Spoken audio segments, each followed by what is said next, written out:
Le 7-9, France Bleu Héros. France Bleu Héros.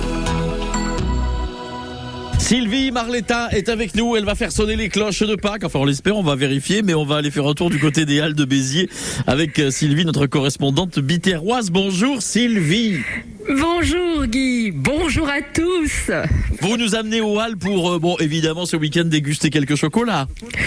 Et oui, ce matin, aux Halles de Béziers, j'ai décidé d'aller faire la chasse aux douceurs de Pâques dans mon panier. Alors évidemment, je me dirige directement chez Marc Cheillan, qui est donc pâtissier et chocolatier. J'ai même de la chance, il me fait visiter son petit laboratoire de fabrication de pâtisserie et de chocolat. Alors il y a des verrières afin de rendre son travail visible au public. Je vais donc vous parler évidemment aujourd'hui de la star du moment, cette veille de Pâques, le chocolat. Oui. Chez Marc Cheillan, vous trouverez tous les classiques. Alors, juste une petite question, Guy, vous êtes plutôt chocolat noir, chocolat au lait ou chocolat blanc? Noir. Oui. Ah oui, le vrai, le classique. Ouais. Vous êtes un puriste. N'est-ce pas? Donc chez Marc Cheillan, vous trouvez les classiques, les lapins, les œufs, les fritures en chocolat, blanc, lait ou noir fait maison, évidemment. Les moulages des œufs sont vraiment très jolis. Donc j'ai eu un cours de chocolaterie qui m'a rappelé un peu mes vieux cours de maths. Alors, en fonction du type de chocolat et du pourcentage de beurre de cacao, les courbes de température pour la fabrication sont différentes. J'ai appris l'existence de l'enrobeuse qui sert à recouvrir totalement ou partiellement de chocolat les confiseries.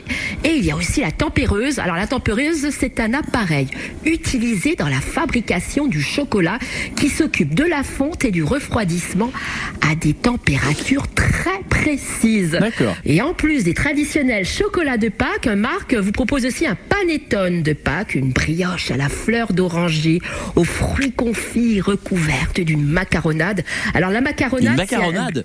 Oui. La sétoise. Oui. Non, c'est pas la macaronade sétoise. J'ai eu peur.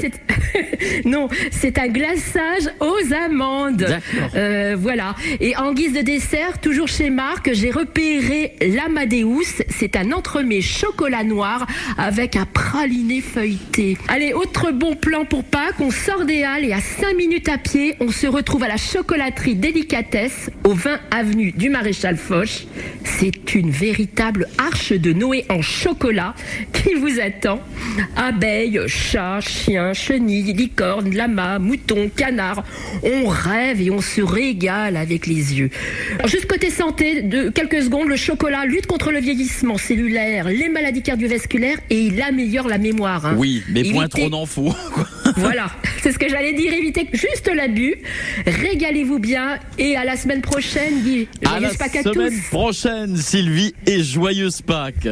Je vous propose une balade au fil du Lez dans Parlez-moi d'ici, en compagnie d'Olivier Delabrusse, président du collectif Belvédère sur la vallée du Lez. Début 19e siècle, il y avait 4000 emplois rien qu'avec les moulins du Lez. Il connaît parfaitement le fleuve qui court de Saint-Clément-de-Rivière à Palavas, son patrimoine et son histoire, et partagera quelques anecdotes avec nous ce dimanche de 10h à 11h sur France Bleu Héros. Parlez-moi d'ici, votre rendez-vous histoire avec Léopoldine Dufay.